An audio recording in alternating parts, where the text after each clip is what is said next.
यहाँ पर आकर के जीवों को समझाने का प्रयास करते कि भाई वो परमात्मा है, वो आपको मिलेगा, जीते जी मिलेगा, इसी मनुष्य शरीर में मिलेगा, इसी मनुष्य शरीर के अंदर जा करके परमात्मा से मिलने का वह एकमात्र दरवाजा है और उस दरवाजे का भेद केवल संतों महात्माओं को ही प्राप्त है। ये दुनिया के लोग, दुनिया की आवाम जनमानस भौतिकता के ज्ञान को पढ़ करके अहंकार में डूबे रहते कि हमसे बड़ा कोई ज्ञानी नहीं, लेकिन उन बेचारों को नहीं मालूम कि जहां दुनिया का ज्ञान समाप्त होता है, उसी के सिर की चोटी से ये आध्यात्मवाद, आत्मा और परमात्मा का ये गूढ़ ज्ञान, रहस्य विज्ञान प्रारंभ होता है। उस विज्ञान को पाने के लिए सबसे पहले यह जरूरी है कि पहले आप मानवतावादी बने, मानव धर्म और मानव कर्म को अपनाएं।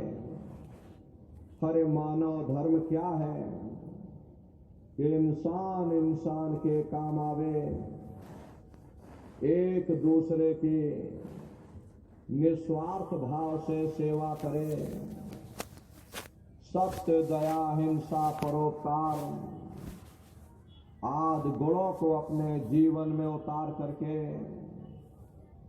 और किसी संत महात्मा की खोज करके उनके बताए हुए रास्तों पर चल करके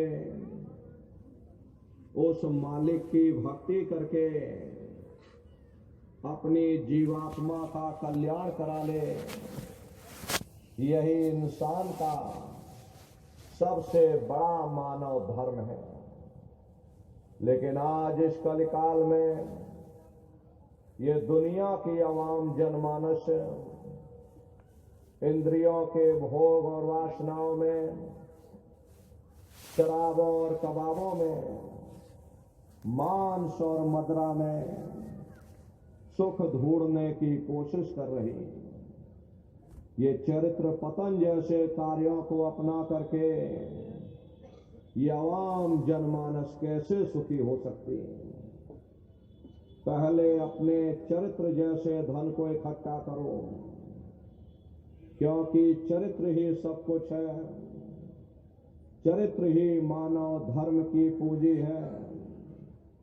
ये दुनिया भर के रगड़े और झगड़े, पिता पुत्र में लड़ाई, आदमी औरत में लड़ाई, घर परिवार में लड़ाई, समाज में लड़ाई, जातियों में लड़ाई, मुल्क में लड़ाई, हरे नर नारियों, ये इंसानों का काम नहीं, ये हैवानों का काम है।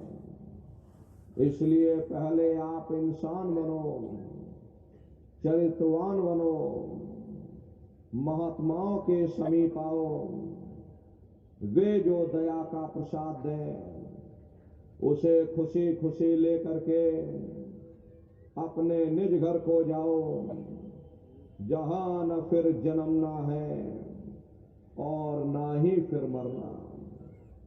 इसीलिए हमारे गुरु महाराज परम संत बाबा जय गुरुदेव जी महाराज ने आवाम जनमानस के बीच में ये आवाज लगाई है, इंसानों, तुम अपने दीन ईमान पर वापस आ जाओ और एक जिस्मानी मंदिर में बैठ करके भगवान का सच्चा भजन करो, जिससे तुम्हारी ये जीवात्मा नरकों में जाने से बच जाए।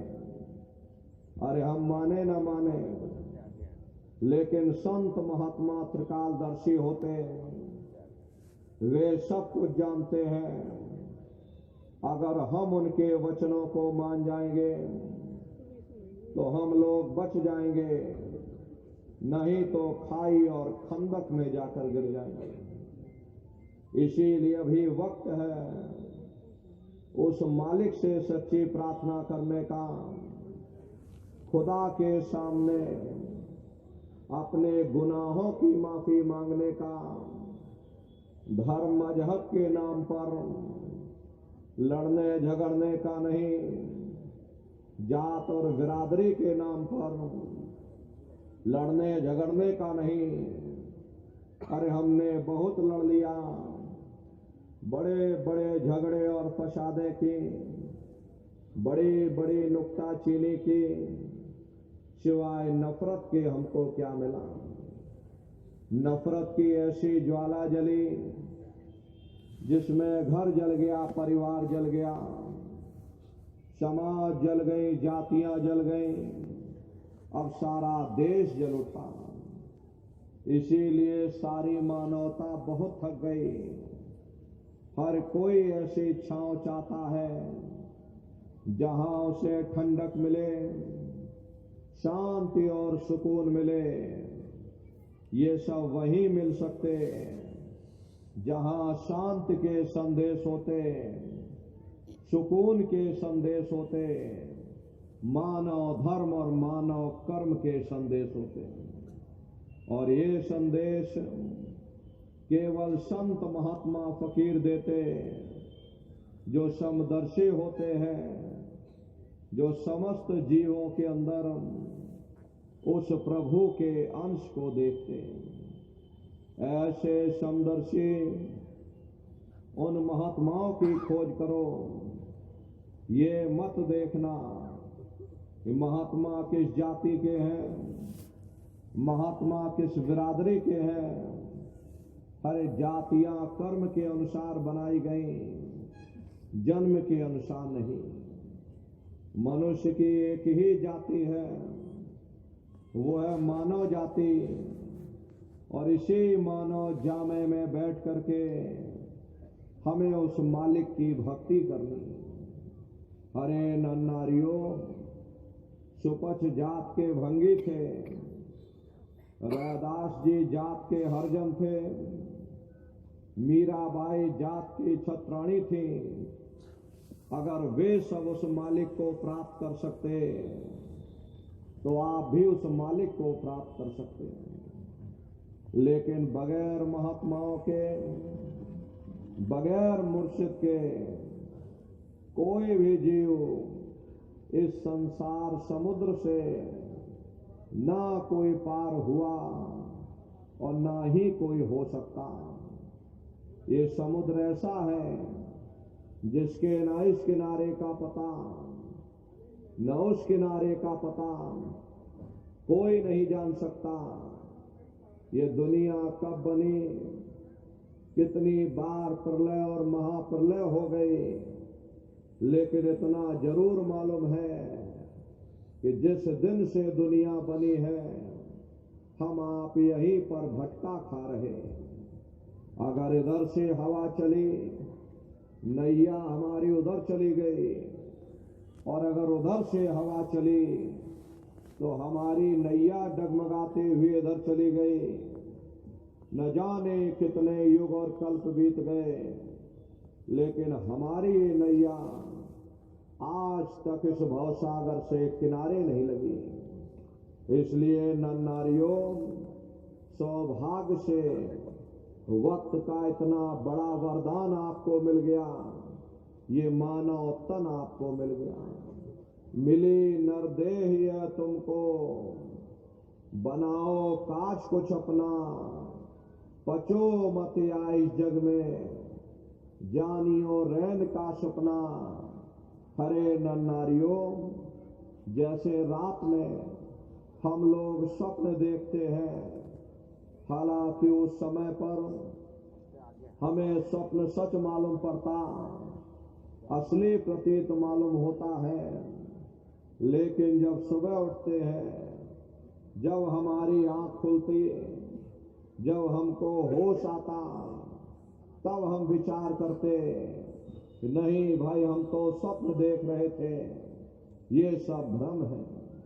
ठीक उसी प्रकार से ये दुनिया भी 10, 20, 100 साल का स्वप्न है। अब आप कहोगे हम जाग रहे, परंतु प्रेमी भाई बहनों, ऐसा हरगिज नहीं है।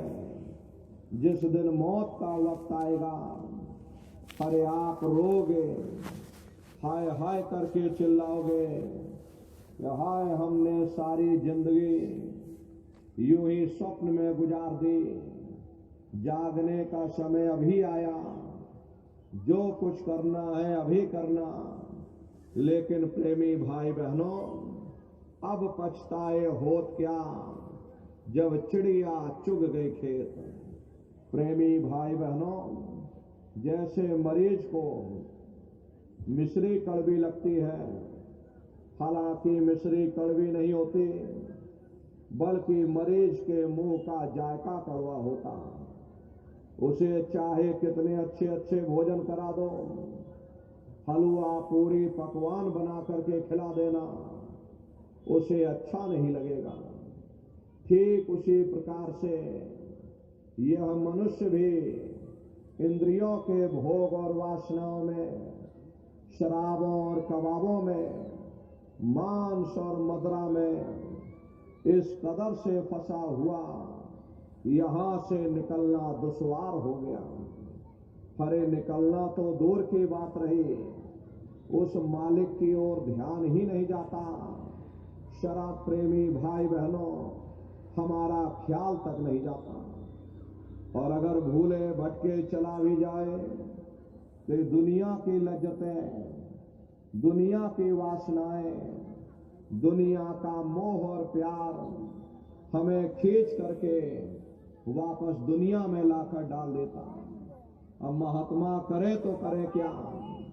अरे महात्मा दवा देते हैं, मगर आप लोग खाते ही नहीं। जैसे डॉक्टर मरीज को दवा देता, और अगर मरीज खाए ही ना, तो बताओ वह स्वस्थ कैसे हो सकता? डॉक्टर की दवा अलमारी में रखी, मरीज बिस्तर पर पड़ा, और गालियां हम डॉक्टर को देते। इसमें डॉक्टर का क्या कसूर? इसमें महात्मा का क्या कसूर?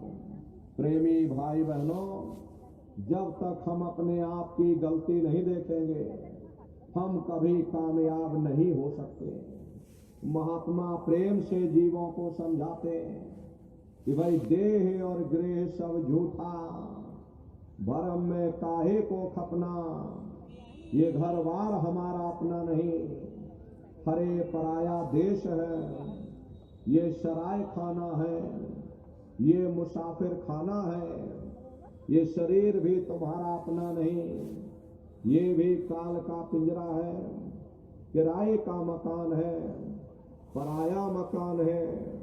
किसी को 40-50 साल के लिए मिला, किसी को 80, 90, 100 साल के लिए मिला। अरे जितने जितने श्वास उस मालिक ने बख्शे हैं, उसे भुगतने के बाद में हमें शरीर को यहीं छोड़ जाना।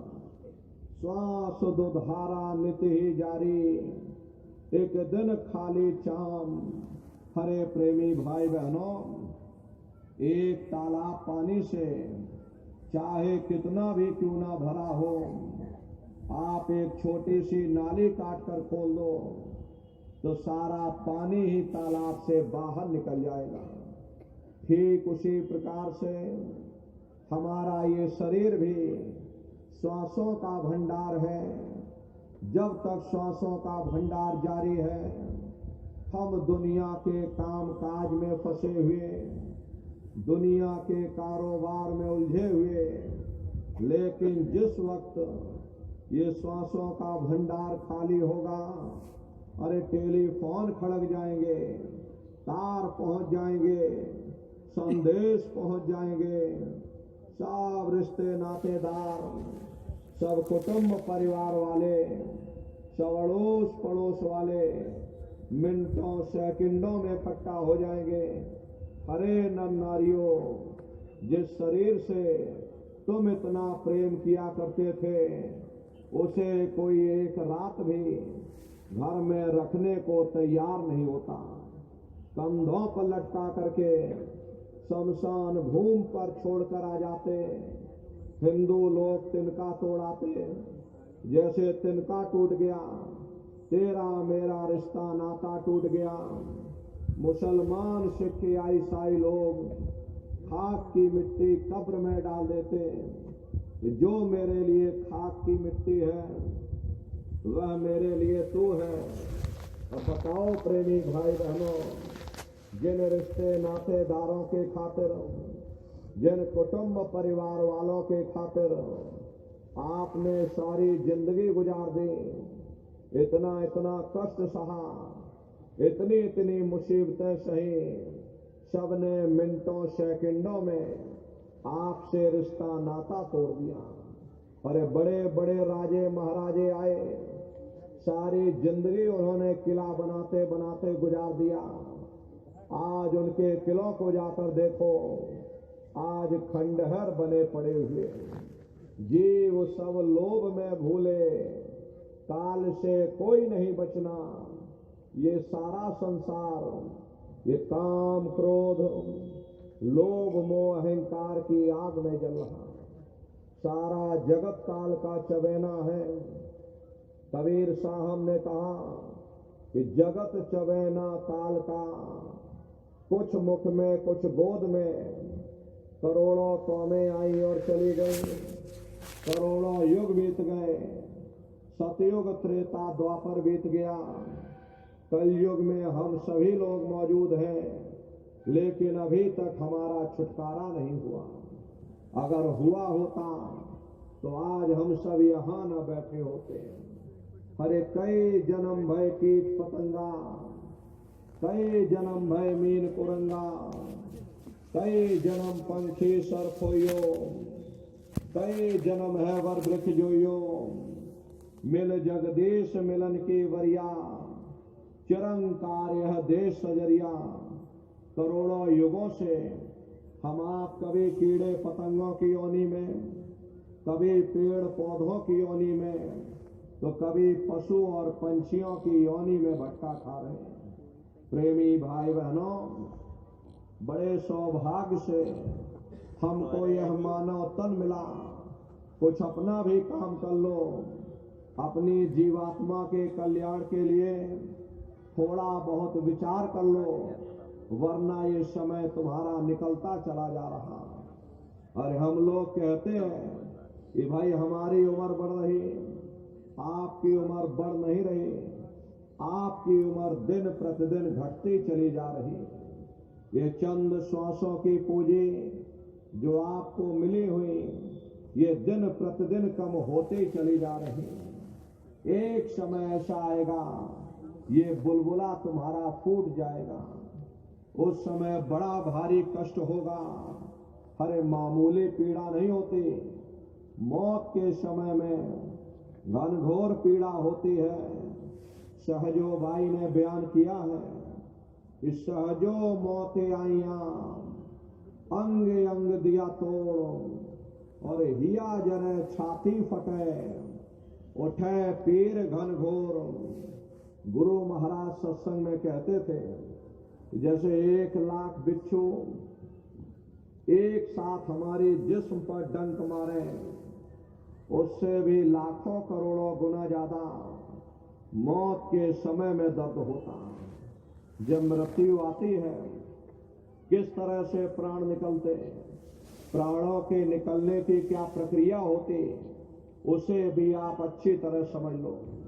देखो प्रेमी भाई बहनों, जैसे संसार में महाप्रलय होती, महाप्रलय के समय क्या होता, सबसे पहले पूरी पृथ्वी रह जाती।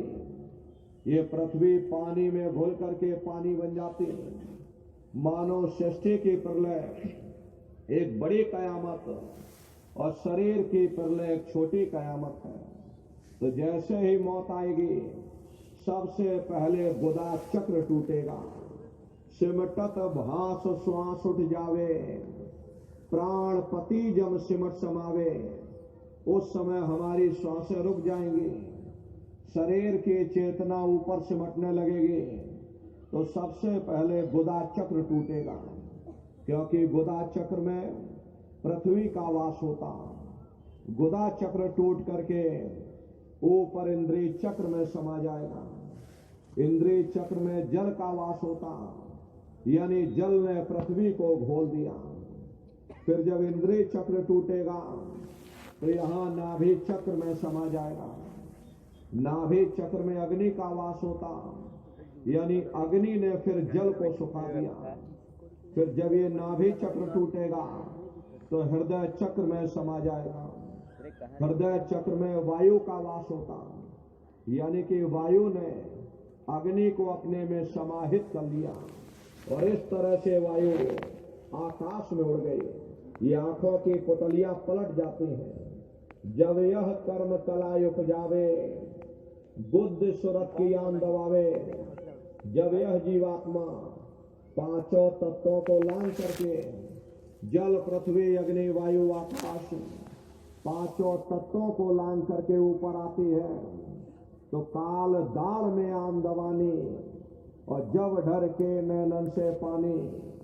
जब काल अपनी दाढ़ में उस समय दबाता, नेत्रों से पानी निकलता, इंद्रियां टूट टूट करके सब चकनाचूर हो जाती। सब रिश्ते नातेदार खड़े रहेंगे, डॉक्टर वैद्य हकीम सब आपको घेरे रहेंगे, लेकिन आप अपनी पीड़ा को उस समय अपने मुख से बयान नहीं कर पाओगे। सिर्फ आपके नेत्रों से अश्रु टपकेंगे। खरे अमदूत आते हैं, प्राणों की डोरी को तोड़ देते हैं, और जैसे प्राणों की डोरी टूटी, जीवात्मा को खींच करके इस शरीर से अलग कर दिया जाएगा। और जैसे जीवात्मा शरीर से अलग हुई, ये शरीर आपका मिट्टी हो जाएगा।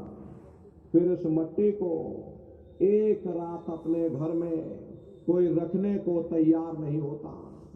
आपके कितने भी सगे संबंधी क्यों ना हो, खास नात रिश्तेदार क्यों ना हो, लेकिन एक रात मिट्टी को आप अपने घर में रखने के लिए तैयार नहीं होते। कहते भाई जल्दी करो जल्दी करो, अब इनकी शक्ल देखने में हमको डर लग रहा, इसलिए जल्दी से बाजार से कफन खरीद के लाओ, जल्दी से लकड़ियां खरीद के लाओ, जल्दी से चिता इनकी तैयार करो, ले जाओ वहीं शमशान भूमि पर जला देना। ये जो इनके घर में कपड़े लत्ते पड़े हुए, ये कपड़े लत्ते भी उठा ले जाओ। इनकी छुई हुई चीज अब हमको घर में एक नहीं चाहिए, इसलिए इनके कपड़े लत्ते भी उठा ले जाओ, वही शमशान भूमि पर जला देना। जिस बिस्तर पर ये लेटे रहे, ये बिस्तर भी अशुद्ध हो गया है, इसलिए इनका बिस्तर भी उठा ले जाओ, वही शमशान भूमि पर जला देना। लेकिन उसने कोई सोने की अंगूठी पहनी होगी, उसको धीरे से उतार कर जेब में रख लोगे, बस वही एक अशुद्ध नहीं होगा, बाकी सब अशुद्ध हो जाएगा। इसीलिए महात्मा कहते हैं कि कुटुंब परिवार मतलब का बिना धन पास नहीं जाए। ये रिश्ते नातेदार, ये कुटुंब परिवार वाले, ये सब स्वार्थ के संगी साथी हैं। अरे नारियों, आज तुम्हारी जेब में पैसा है तो सब जैसे तैसे आपसे रिश्तेदारियां कायम कर लेंगे। आज आपकी जेब खाली हो जाए तो बेटा बाप को बाप कहने के लिए तैयार नहीं होता। आप रोज मुकदमों के हाल देखते हैं। यदि किसी पिता ने बंटवारा करते समय किसी भी बेटे को 1000 रुपया कम दे दिया या 1 बीघा जमीन कम दे दी, तो बेटा बाप का दुश्मन बन जाता, उसे ले जाकर कचहरियों में खड़ा कर देता। अरे अपना यहाँ क्या है, ये स्वार्थ के संगी साथी, कोई आपको याद करने वाला नहीं। 13 दिन बाद 13वीं मना दोगे, लड्डू पूरी पकवान बना करके खिला दोगे, फिर कोई तुमको याद करने वाला नहीं रहेगा। अभी बूढ़े बुजुर्गों से पूछा जाए, क्या तुमको तुम्हारे माँ बाप की याद आती है? कहेंगे भाई नहीं आती। अरे क्यों नहीं आती? तुम्हारे माँ बाप थे, तुमको पाला पोसा बड़ा किया, खुद भूखे रहे होंगे, तुम्हारा पेट पाला होगा, तुमको तुम्हारे माँ बाप की याद क्यों नहीं आती? क्योंकि तुम्हारे सामने तुम्हारे लड़के बच्चे हो गए, तुम्हारे नाती पोता पंती संती हो गए, इसलिए तुम अपनी माँ बाप की यादों को भूल गए और नई यादों में बस गए। ऐसे ही प्रेमी भाई बहनों, एक दिन सब तुमको भूल जाएंगे। ये जात और बिरादरी, जिस जात और बिरादरी के लिए तुम लड़ते झगड़ते रहते, वही जात बिरादरी वो शमशान भूमि पर जल करके राख हो जाएगी। जिस नाम रुतबा शानो शौकत में तुम इतराते रहते हो, वही नाम रुतबा शानो शौकत वो शमशान भूमि पर जलकर खाक हो जाएगा। ये कहानी तो वहां समाप्त हो गई। उधर देखो क्या होता, तुम्हारी जीवात्मा को ले जाकर ऊपर धर्मराज की कचहरी में पेश कर दिया जाएगा। वहां पलक झपकते ही तुम्हारे अच्छे बुरे कर्मों का हिसाब हो जाएगा। धर्मराज तुमको सजा सुना देंगे, ले जाओ इनको फलाने नरक में डाल दो, क्योंकि इनको मैंने मौका दिया था जब ये माँ के घर में उल्टे लटके हुए थे। उस समय परमात्मा से रोते थे, परमात्मा से अरदास करते थे, हे परमात्मा मुझे एक बार मौका दे दो, मुझे एक बार मनुष्य शरीर दे दो, हम भजन करेंगे, भक्ति करेंगे, हम अपनी जीवात्मा का कल्याण करेंगे। जब परमात्मा ने तुम्हारी फरियाद सुन ली, तुमको ये मानव तन दे दिया और कह करके भेजा था कि भाई ये किराए का मकान मैं कुछ समय के लिए तुमको किराए पर दे रहा हूं, इसे तुम अपना मत समझना, ये किराया मकान है। अगर तुम्हारा होता तो सारे समय हमेशा ये तुम्हारे पास रहता। ये किराए का मकान है, ये मैंने तुमको कुछ समय के लिए दिया है। तुम अपनी जीवात्मा को मेरे किराए के मकान में बैठा करके उस मालिक की भक्ति करके अपनी जीवात्मा का कल्याण करा लेना। मैंने कुछ समय के लिए ये किराए का मकान तुमको दिया है, जब समय पूरा होगा मैं अपने सिपाहियों को भेज दूंगा, उस समय मेरे किराए के मकान को तुम खाली कर देना, मुझे वापस लौटा देना। लेकिन इस एक बात का ध्यान रखना, मैंने साफ सुथरा ये किराए का मकान तुमको दिया, ऐसा ही साफ सुथरा तुम मुझको वापस कर देना। लेकिन इस किराए के मकान में बैठ करके इन्होंने अच्छे बुरे कर्म कर डाले, कर्मों का भंडार इसमें भर दिया, मेरे मकान को इन्होंने गंदा कर दिया, इसलिए कर्मों की सजा इनको मिलेगी। ले जाओ इनको पुराने नरक में डाल दो। अरे महात्मा कभी झूठ नहीं बोलते। महात्माओं ने जब साधना किया, साधना करके जब ऊपर गए, ऊपर जा करके जब उन्होंने नरकों का हाल देखा, तो हमारी आपकी जानकारी के लिए उन्होंने उन किताबों में लिख दिया, लोह के खम्भ तपत के माही, जहां जीव को ले चिपटाई वहां लोहे के खंभे अग्नि से धधक धधक कर लाल हो रहे।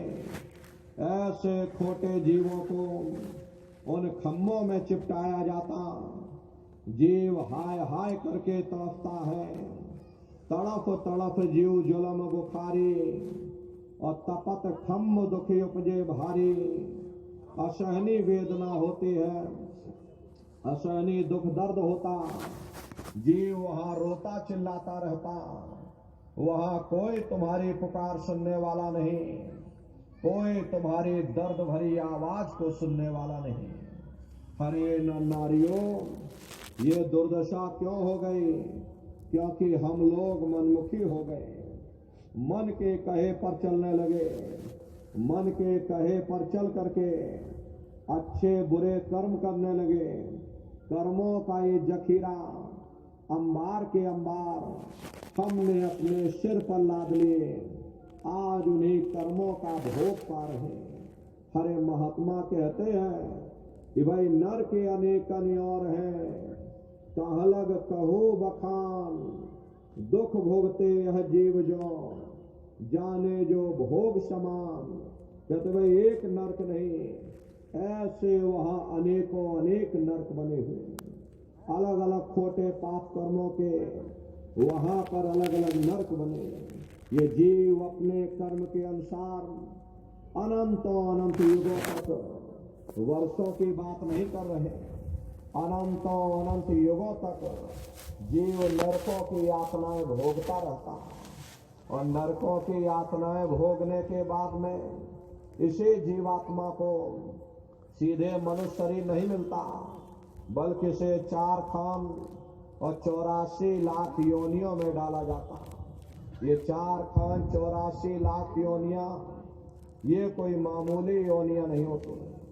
4 खान का मतलब होता है ये अंडज पिंडज उपमज स्थावर, ये 4 खाने हैं। पहली श्रेणी पेड़ पौधों की आती, जिनके अंदर पानी का तत्व मौजूद होता है। कभी ये भी मनुष्य हुआ करते थे, लेकिन आज अपने कर्मों का भोग पा रहे हैं। दूसरी श्रेणी कीड़े और मकोड़ों की आती है, जिनके अंदर पृथ्वी और अग्नि का तत्व मौजूद होता है। तीसरी श्रेणी पंछियों की आती है। चौथी चौपाई जानवरों की आती है। और 5वीं स्वयं इंसान की आती है, जिसके अंदर 5 तत्व जल पृथ्वी अग्नि वायु आकाश 5 तत्व मौजूद होते हैं। प्रेमी भाई बहनों, ये 4 खाने हैं, इनकी अलग अलग कुल 84 लाख योनियां हैं। अब आप पेड़ पौधों को देखिए तो नीम का पेड़ अलग है, आम का पेड़ अलग है, पीपल का पेड़ अलग है। ऐसे अलग अलग प्रजातियों के कीड़े मकोड़े, अलग अलग प्रजातियों के पशु पंछी, कुल मिलाकर 84 लाख योनियां हैं। हम दुनिया के जीव अपने अपने कर्म के अनुसार अनंतों अनंत युगों से इन 84 लाख योनियों में भटका खा रहे हैं। कभी कीड़े पतंगों की योनि में, कभी पेड़ पौधों की योनि में, कभी पशु और पंछियों की योनि में भटक रहे। प्रेमी भाई बहनों, इन 84 लाख योनियों की सबसे जो आखिरी योनि होती है, वो गाय और बैल की योनि होती है। गाय स्त्री का रूप लेती है और बैल पुरुष का रूप लेते हैं। ये 84 लाख योनियों की सबसे आखिरी योनि होती है। उसके बाद तब जाकर के हम लोगों को दोबारा ये मनुष्य शरीर प्राप्त होता। इसीलिए कहा गया कि बड़े भाग्य मानुष तन पाया, बड़े सौभाग्य से हमको ये मानव तन मिला। बड़े से बड़े देवी देवता भी इस मानव तन को पाने के लिए तरसते हैं, क्योंकि इन 84 लाख योनियों से, इन नरकों से निकलने का केवल एक ही रास्ता है, वह केवल मनुष्य का शरीर है। इसी मनुष्य मंदिर में बैठ करके हम परमात्मा की भक्ति कर सकते हैं। इसीलिए संतों महात्माओं ने इस पंच भौतिक शरीर को सच्चा हरि मंदिर कहकर याद किया। ये हरि मंदिर यह शरीर है, ज्ञान रतन प्रकट होए, ये असली हरि मंदिर है। जब भी वो मालिक मिलेगा, इसी हरि मंदिर के अंदर मिलेगा। इसी पंच भौतिक शरीर को ईसा मसीह साहब ने टेम्पल ऑफ लिविंग गॉड यानी जिंदा खुदा का मंदिर कहकर याद किया। इसी पंच भौतिक शरीर को मुसलमान फकीरों ने कुदरती काबा कहकर याद किया। ये असली कुदरती काबा है। खुदा का दीदार जब भी होगा इस कुदरती काबे के अंदर जाकर होगा। बाहर से आज तक न कभी किसी को परमात्मा मिला, न भविष्य में कभी मिल सकता। परमात्मा जब भी मिलेगा तुम्हें तुम्हारे अंदर मिलेगा। यही तो कबीर साहब ने लिखा है कि जो तिल माही तेल है, जो चकमक में आ, और तेरा साईं तुझ में, और जाग सके तो जाग। जिस तरह तिल में तेल होता, पत्थर में अग्नि होती, ठीक उसी तरह से वो मालिक हरेक के घट घट में, हरेक के वजूद के अंदर बैठा हुआ। यही आपकी धर्म पुस्तकों में भी लिखा है कि अरे मोको का धूड़े रे बंदे, मैं तो तेरे पास में, और ना तीरथ में ना मूरत में, मैं तो हूँ विश्वास में। ना मैं तीरथ में मिलूंगा, ना मैं मूरत में मिलूंगा, ना मैं मंदिर में मिलूंगा, ना मैं मस्जिद में मिलूंगा, ना मैं गंगा में मिलूंगा, ना मैं जमुना में मिलूंगा, न किसी कंकड़ या पत्थर में मिलूंगा। मैं जब भी मिलूंगा तो मैं तुम्हारे अंदर मिलूंगा। प्रेमी भाई बहनों, इन बाहरी कर्म कांडों से न कभी किसी को परमात्मा मिला, न भविष्य में कभी मिल सकता। आपके धर्म पुस्तकों में लोमस ऋषि और ब्रह्मा का संवाद आता है। प्रेमी भाई बहनों, ये जगत के जीव जितने भूल भरम और कर्म कांडों में फंसे हुए, आप लोग लोमस ऋषि और ब्रह्मा का संवाद सुनिएगा। ये आपकी धर्म पुस्तकों में लिखा हुआ, उसी का आज आपको अर्थ बताया जा रहा। लोमस ऋषि ब्रह्मा के पुत्र माने जाते हैं। लोमस ऋषि अपने पिता यानी ब्रह्मा से पूछते हैं कि पितु से पूछ मुक्ति की बाता, और गंगा का फल कहो विधाता, कि हे पिताजी मुक्ति कैसे मिलेगी। लोमस ऋषि ने अपने पिता से यानी ब्रह्मा से सवाल किया कि हे पिताजी मुक्ति कैसे मिलेगी, क्या किया जाए, कैसे किया जाए, जरा आप हमको दया कृपा करके समझा दो कि हमें मुक्ति कैसे प्राप्त होगी। तब लोमस ऋषि के पिता यानी ब्रह्मा जवाब देते हैं कि गंगा का फल भाग सुनाई, और गंगा आदि मुक्त की दाई। कि हे लोमस ऋषि, तुम जाओ जाकर गंगा जी में स्नान करो। जो कोई गंगा स्नान करेगा उसे सहज में मुक्ति मिल जाएगी। जाओ तुम यह काम करो, तुम्हें सहजता से यानी सरलता से तुम्हें मुक्ति मिलेगी।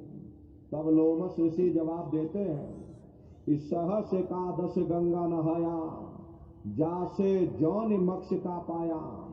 कि हे पिताजी, मैंने सहस्त्रों वर्षों तक यानी हजारों हजार वर्षों तक गंगा जी में स्नान किया, बड़ी श्रद्धा और आस्था के साथ में गंगा जी में डुबकी लगाई, लेकिन मुझे फल क्या मिला। जब मेरी मृत्यु हुई, मुझे मत्स्य की योनि में, मत्स्य कहते हैं मछली को, यानी मुझे मछली की योनि में डाल दिया। अनेक जीव मार मोए खाया, ऐसे बहुत बहुत दुख पाया। जब मुझे मछली की योनि मिल गई तो अनेकों अनेक जल के जीवों ने मुझे मार मार करके खाया। मुझे कितनी तकलीफ हुई इसका मैं वर्णन नहीं कर सकता। हे पिताजी, एक नहीं जय जय तीर्थ सबय नहाए, और जल जीव जौन माही भरमाए। जितने भी तीर्थ थे सभी जगह जाकर मैंने स्नान किया, जल में आशा बांधी, जल में मुझको वास मिल गया, लेकिन मुझे मुक्ति नहीं मिली। इसलिए हे पिताजी, दया कृपा करके ऐसे युक्ति मुक्ति बतलाओ, भवजल पार उतर के जाओ। ये ऐसे युक्ति, ऐसे मुक्ति का रास्ता हमको बतला दो जिससे हमारी ये जीवात्मा सदा सर्वदा के लिए इस भवसागर रूपी समुद्र से पार हो जावे। जन्म मरण के बंधनों से हम हमेशा के लिए आजाद हो जावे। हे पिताजी, दया कृपा करके मुझे कोई ऐसा रास्ता बतलाओ। तब लोमस ऋषि के पिता यानी ब्रह्मा जवाब देते हैं लोमस ऋषि सुनिए भाई, और सेवा ठाकुर कीजिए जाए। कि हे लोमस ऋषि, मेरी बात को बड़े ध्यान से सुनो। तुम जाओ जाकर ठाकुर जी की सेवा करो। चरणामृत व्रत साधो सोई, और सहजे में मुक्ति पुण्य होई। रोज रोज ठाकुर जी की सेवा करना और रोज रोज चरणामृत पी लेना, ये सहज से सहज यानी सरल से सरल काम है। रोज रोज पूजा करो, रोज रोज चरणामृत ले लो। जाओ तुम यह काम करो, तुम्हें सहजता से यानी सरलता से तुम्हें मुक्ति मिल जाएगी। तब लोमस ऋषि जवाब देते हैं, इस सहस वर्ष ठाकुर को सेवा, दूजा जाना और न भेवा। कि हे पिताजी, मैंने सहस्त्रों वर्षों तक यानी हजारों हजार वर्षों तक ठाकुर जी की पूजा की, उनके सिवाय किसी को कुछ नहीं माना, सब कुछ अपना उनके चरणों में न्योछावर कर दिया।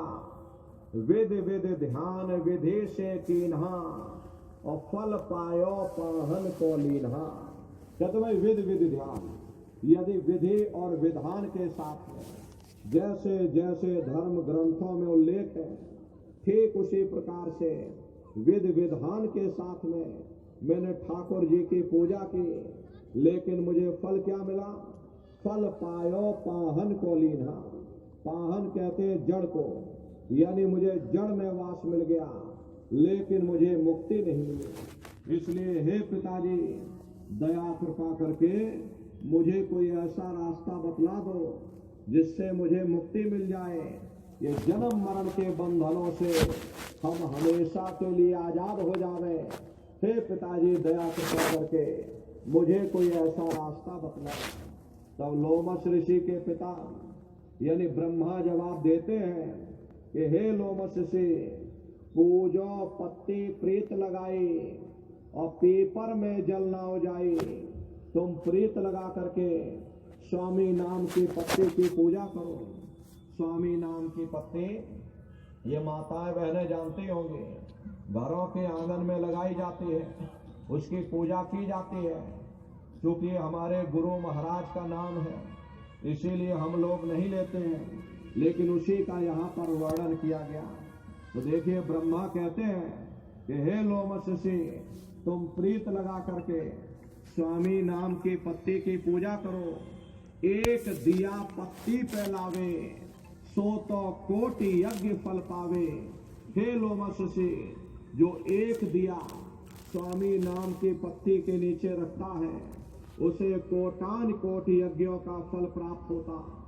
जाओ तुम यह काम करो, तुम्हें सहजता से यानी सरलता से तुम्हें मुक्ति मिल जाएगी। तब लोमस ऋषि जवाब देते हैं कि सहस तीन पत्ती को पूजा, वृक्ष योनि पाइए ही पूजा। कि हे पिताजी, मैंने सहस्त्र तीन यानी 3000 वर्षों तक स्वामी नाम की पत्ती की पूजा की, बड़ी श्रद्धा और आस्था के साथ वहां दीपक भी जलाया, लेकिन मुझे फल क्या मिला? जब मेरी मृत्यु हुई, मुझे वृक्ष की योनि में डाल दिया, और मैं हजारों हजार वर्ष तक वृक्ष की योनि में एक जगह पर खड़ा रहा। पीपर पूजा वर्ष हजारा, ताको सुन वर्तंत निवारा। हे पिताजी, मैंने पीपर की भी पूजा की, हजारों हजार वर्षों तक पीपर पर जल चढ़ाया, पीपर की परिक्रमा लगाई, लेकिन मुझे फल क्या मिला? तन खजुरा दे ही पाई, और बार बार भव में भरमाई। कहते मुझे तन खजुरे की योनि में डाल दिया, और बार बार भव में, भव कहते हैं 4 खान 84 लाख योनियों को, कि बार बार 4 खान 84 लाख योनियों में हम भटकते रह गए, लेकिन मुझे मुक्ति नहीं मिली। इसलिए हे पिताजी, मैंने बहुत भटक लिया, मुझे दया करके ऐसा रास्ता बतला दो जिससे मुझे मुक्ति मिल जाए, मेरी जीवात्मा परमात्मा में विलीन हो जावे, जन्म मरण के बंधनों से हम हमेशा के लिए आजाद हो जावे। हे पिताजी, दया कृपा करके मुझे कोई ऐसा रास्ता बतलाओ।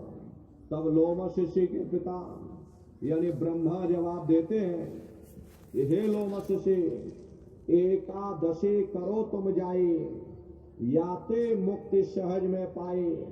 जाओ तुम एकादशी का व्रत रखो, मुझे विश्वास है तुम्हें सहजता से यानी सरलता से तुम्हें मुक्ति मिल जाएगी। तब लोमस ऋषि जवाब देते हैं कि सहस वर्ष एकादश कीन्हा, अंत जन्म माखी को लीन्हा। हे पिताजी, मैंने सहस्त्रों वर्षों तक यानी हजारों हजार वर्षों तक एकादशी का व्रत किया, लेकिन मुझे फल क्या मिला? जब मेरी मृत्यु हुई मुझे मक्खी की योनि में डाल दिया। प्रेमी भाई बहनों, हम किसी पूजा का विरोध नहीं कर रहे हैं। आप ये मत समझ लेना कि हम किसी पूजा या अर्चना का विरोध कर रहे हैं। हम किसी पूजा का विरोध नहीं कर रहे हैं। ये तो जो आपकी धर्म पुस्तकों में लिखा है, आपकी धर्म पुस्तकों में लोमस ऋषि और ब्रह्मा का संवाद आता है, हम केवल उसका अर्थ आपको बता रहे हैं। देखिए, लोमस ऋषि स्पष्ट शब्दों में कह रहे कि अर्प निवृत कीनी बहुतेरा, ताका सुन वर्तंत निवेरा। कि हे पिताजी, मैंने और भी बहुत सारे व्रत किए, लेकिन मुझे मिला कुछ नहीं। मैं खाली का खाली रह गया, मेरा जन्म बर्बाद हो गया, मेरा समय बर्बाद हो गया। प्रथम व्रत एतवार को कीन्हा, याते जन्म चील को लीन्हा। हे पिताजी, मैंने बड़ी श्रद्धा और आस्था के साथ हर इतवार का व्रत किया, लेकिन मुझे फल क्या मिला? जब मेरी मृत्यु हुई मुझे चील की योनि में डाल दिया। मंगल बहुविधि व्रत रहाई, याते जन्म सुअर को पाई।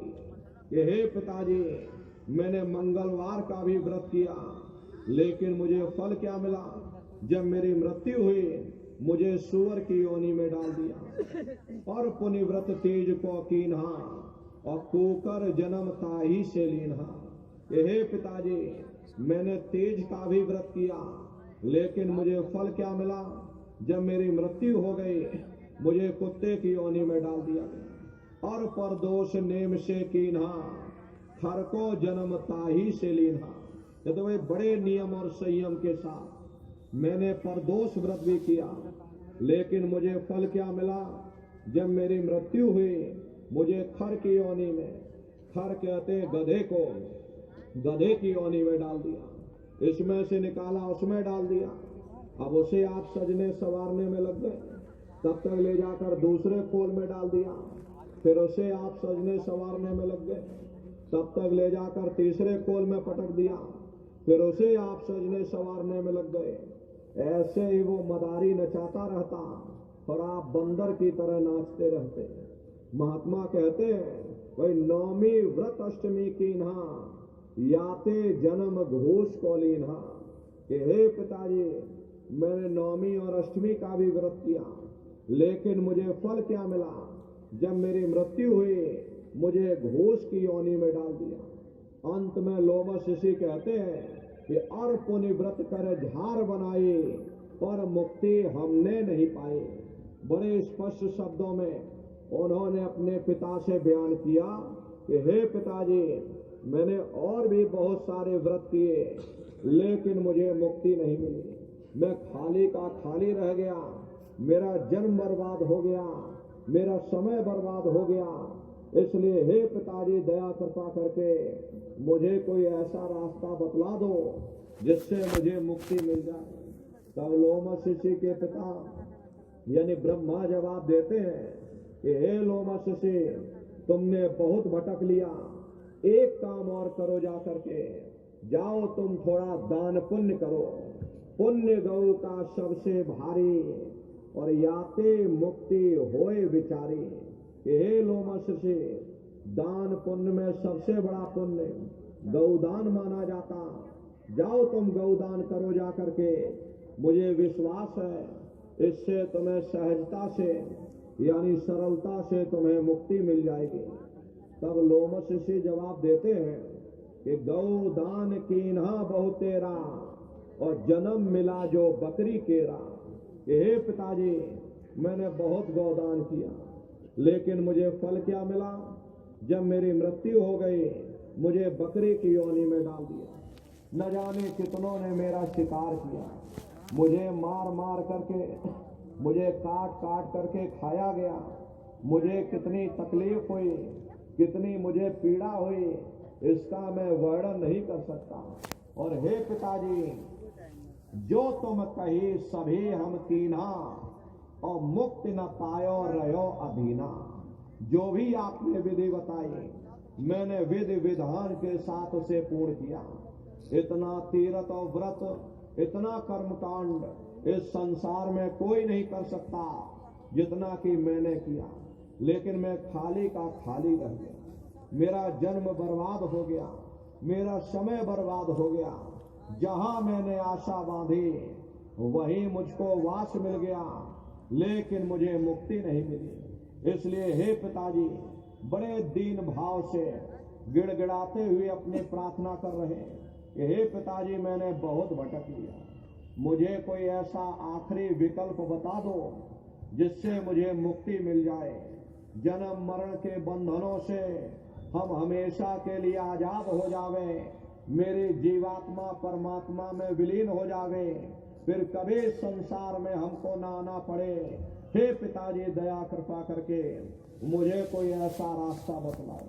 तब अंत में लोमस ऋषि के पिता यानी ब्रह्मा जवाब देते हैं कि लोमस ऋषि में कहो विचारा, और संत शरण से होय उबारा।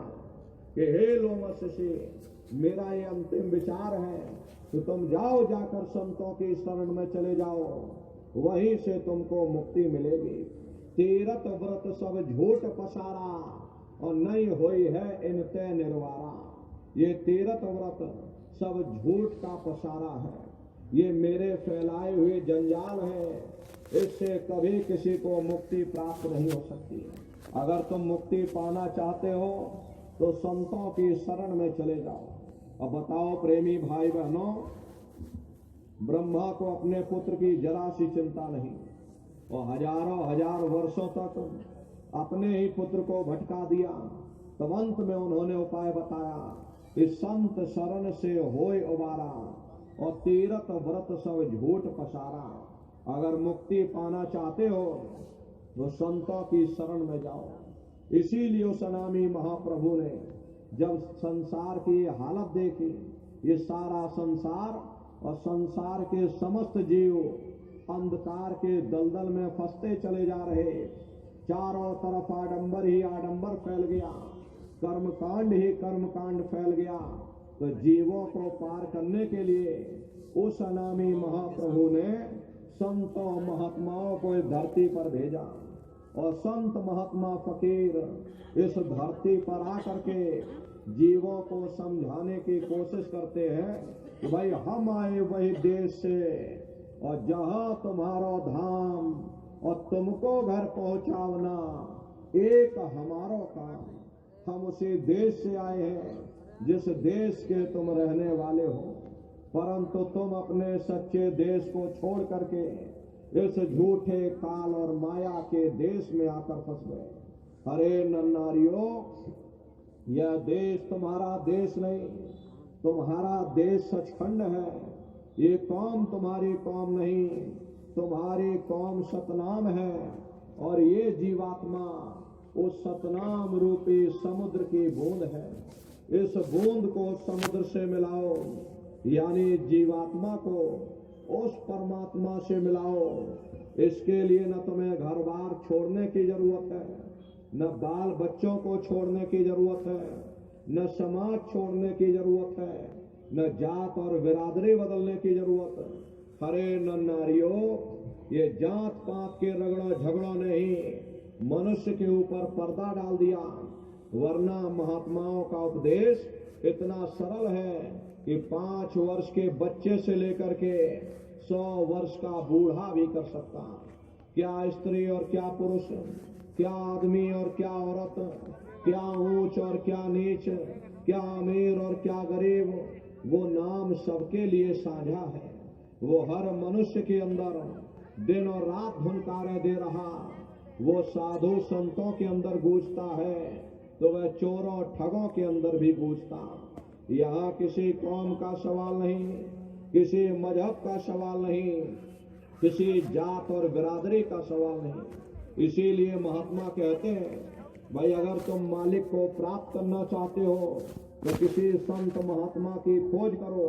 ये मत देखना कि महात्मा किस जाति के हैं, महात्मा किस कौम के हैं या महात्मा किस मजहब के हैं। हम जीवों का यही दुर्भाग्य है, एक तो हम महात्माओं की संगत में नहीं आते, और अगर भूले भटके चले भी जाएं तो ये प्रेमी भाई बहनों, हम मन में सोचने लगते हैं कि पता नहीं महात्मा किस जाति के होंगे, किस कौम या किस मजहब के होंगे। मैं इतना बड़ा आदमी, मैं इतना सेठ साहूकार आदमी, मैं इतना धनी मानी आदमी, अगर मैं साधुओं के पीछे दौड़ूंगा ये दुनिया वाले क्या कहेंगे। देखो इतना बड़ा सेठ होकर के और साधुओं के पीछे दौड़ लगाता।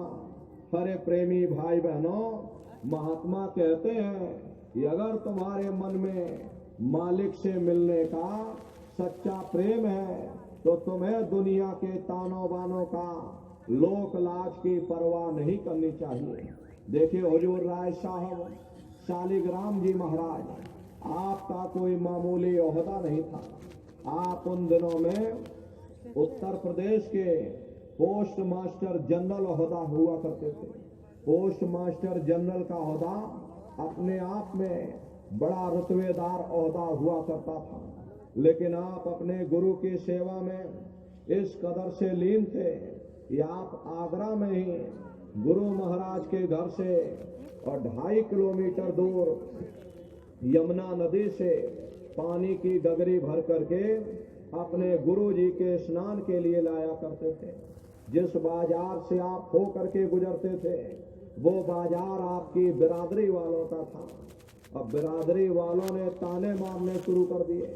इतना बड़ा अफसर हो करके, इतना बड़ा सेठ हो करके इसकी मति को क्या हो गया, यहाँ पड़ा हुआ साधुओं के पीछे दौड़ लगाता। जब आपको इस बात का पता चला कि बिरादरी वाले हमारी आलोचना कर रहे हैं, हमारी निंदा चुगली कर रहे हैं, तो उन्होंने अपने पैरों में घुंघरू और बांध लिए ताकि जिसको ना पता चला हो उसको भी पता चल जाए। इसको कहते हैं सच्चा प्रेम। और जिसके हृदय में प्रेम का चिराग जल जाता वे दुनिया के तानों बानों का, लोक लाज की परवाह नहीं करते। इसीलिए महात्मा कहते हैं, भाई अगर तुम मालिक से को प्राप्त करना चाहते हो, अपने सच्चे देश, सच्चे वतन पहुंचना चाहते, धौरधाम जाना चाहते हो, तो महात्माओं की संगत और सोहबत करो। देखो राजा गोपीचंद को, जिस वक्त राजा गोपीचंद अपना राजकाज छोड़ करके और गुरु जी के चरणों में गए, गुरु जी ने देखा ये राजा है, इसके अंदर लोक लाज भरी होगी, चलो पहले इसका लोक लाज ही निकाला जाए। गुरु जी ने आदेश कर दिया, जाओ राजन, तुम अपने ही राज में भिक्षा मांग करके आओ। और जिस राजा ने अपने राज में राज किया हो उस राज से भिक्षा मांगना बहुत बड़ी बात होती है। लेकिन गुरु के आदेश पर देखो राजा गोपीचंद अपने राज में भिक्षा मांगने गए। प्रजा ने जब देखा मेरा राजा भिक्षा मांग रहा, यथा संभव जो हुआ उन्होंने अपने राजा को दान कर दिया। जब राजा माँ के दरवाजे पर महल की तरफ बढ़ा, रानियों ने जब देखा मेरा राजा ही भिक्षा मांग रहा, हम हीरे जवाहरात पहन कर क्या करेंगे। उन्होंने अपने हीरे जवाहरात उतार कर राजा को दान कर दिए। और जब राजा माँ के दरवाजे पर पहुंचा, माँ से कहा माँ भिक्षा दे दे। माँ ने कहा तू मेरा बेटा है, तू साधु हो गया, अगर मैं तुझे हीरे जवाहरात दूंगी ये तेरे काम ना आएंगे, बेहतर होगा मैं वो चीज दूं जो तेरे काम आवे। राजा बोला हे माते, तू जो चाहे मुझे दान कर दे। माँ ने कहा बेटा मेरी 3 चीजें हमेशा ध्यान रखना, ये 3 बातें मैं तुझे दान में दे रही हूँ, दान स्वरूप दे रही। पहली बात ये है कि किसी मजबूत किले या महल में रहना। दूसरी बात ये है कि नरम नरम बिस्तर पर सोना। और तीसरी बात ये है कि अच्छे अच्छे भोजन पकवान खाना। राजा हैरान हो गया, बोले हे माता, तू ये क्या कह रही? देख, मुझे जंगलों में रहना है, मेरे पास मजबूत किला